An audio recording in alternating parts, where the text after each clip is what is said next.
sărbătoare, foarte mirați am fost după felul cum dumneavoastră ne-ați primit. Cu o căldură în suflet. V-ați adresat la noi la noi foarte frumos. Ne-am adresat, ne-ați ascultat și ne-ați îndeplinit rugămintea noastră. Pozitiv. În blocul nostru trăiesc aproape 50% din pensioneri, la care părul la toți e acoperit de bruma anilor trăiți, care poate cândva și ei au făcut ceva pentru țara noastră.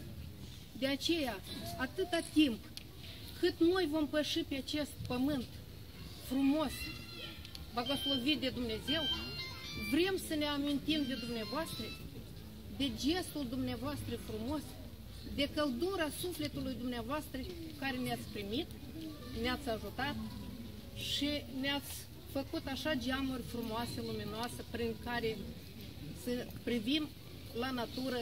Ne-ați făcut așa frumoasă între pragurile tapetate cu teracotă. Ne-ați făcut așa o masă frumoasă, cu scaune frumoase, pentru care vă mulțumim din tot sufletul.